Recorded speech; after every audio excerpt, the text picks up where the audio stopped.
더불어민주당 과학기술정보방송통신위원회 간사로 활동하고 있는 김현입니다. 예, 국무총리 후보자로 내정되시고 또 굉장히 짧은 기간이지만 엄청난 공격으로부터 실핏줄이 터질 정도로 고통스러운 가족들의 말씀을 하신 것을 봤습니다.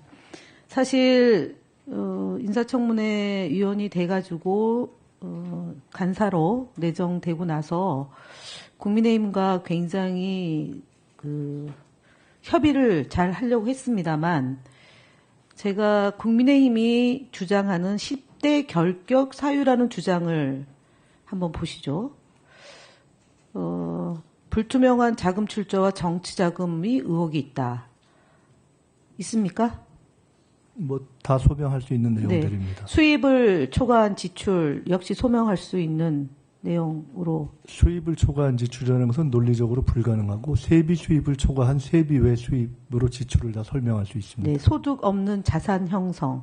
소득 있습니까? 없는 자산이라는 것은 불가능하다고 생각합니다. 예, 과도한 기부 내역. 이거는 이제 교회 헌금을 얘기하는 것 같습니다. 개인적인 네.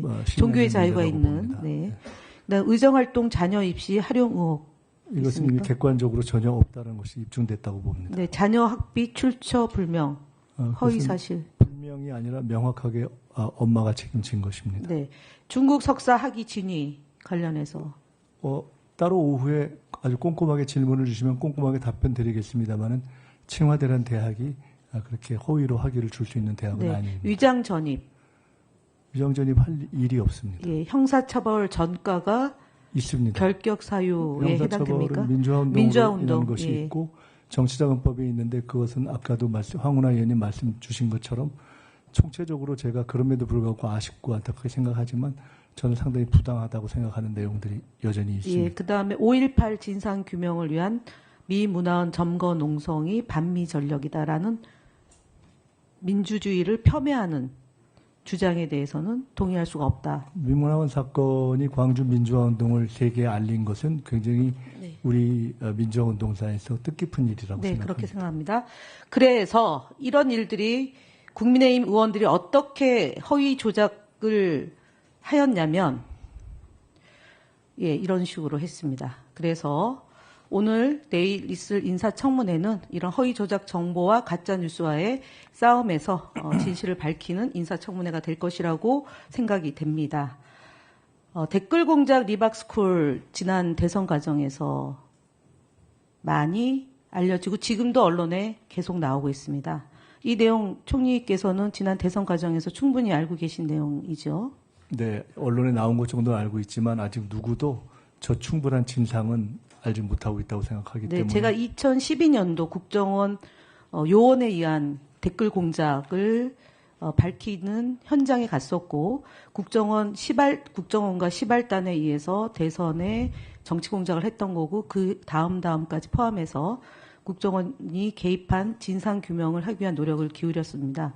그것이 2013년도에 시작이 됐지만 지금까지 지난 시기에 2020년 총선에서 그다음 2022년 대선에서 선거 개입을 했다는 흔적이 있고 이번 대선에서도 국민의힘 후보가 소녀숙 리박스쿨 대표와 관련성이 있다는 것이 족족이 드러나고 있기 때문에 증거가 차고 넘친 이 부분에 대해서 확인을 해 나가야 되는 거라고 생각합니다. 왜 이 문제를 말씀을 드리냐면 선관위는 중립의 의무가 있고 독립된 조직인데 이 사이에서 벌어졌던 것이 부정선거다라는 내용을 많이 유포를 합니다.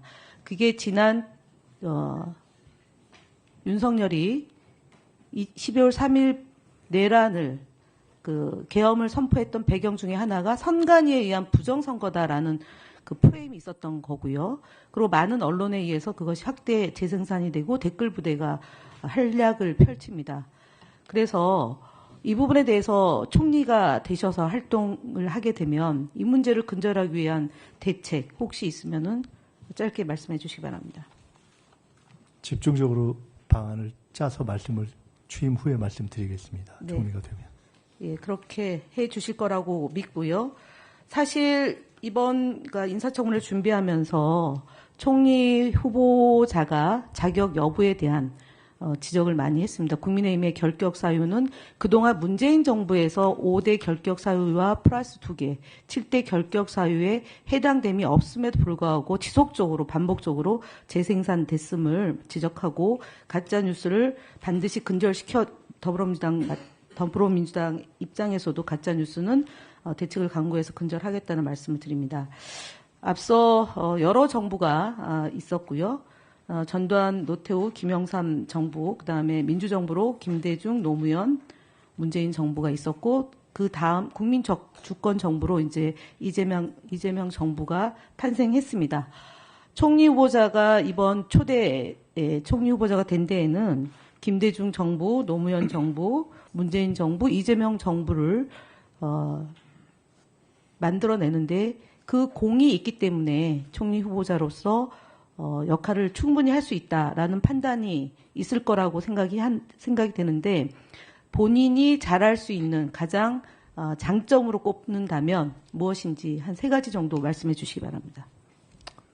장점을 말씀드리기는 어렵고요. 지금 말씀 주시니까 생각나는 것은 제가 18년 정도 정치적 야인 생활을 했는데 그것이 저에게는 결국은 정치가 어떤 기술이나 공학도 아니고 또 지식인의 어떤 능력도 아니고 국민의 뜻을 잘 받드는 것이다 하는 것을 배운 것이 그나마 저에게는 남은 것이 아닌가. 그것이 이번에 이재명 대통령님을 대통령으로 만든 시대정신과 부합하는 것이 아닌가라는 생각이 들어서 그런 어떤 K민주주의, 민주주의의 시대정신과 집단지성의 민주주의 원칙을 지키면서 가겠다는 말씀을 드리고 나머지는 비교적 이른 나이에 정치를 시작해서 이러저러한 경험을 좀 해보고 또 어려움을 겪어보면서 몸에 밴 경험들이 있다면 그것을 잘 활용해서 최선을 다하겠다 하는 말씀을 드리겠습니다.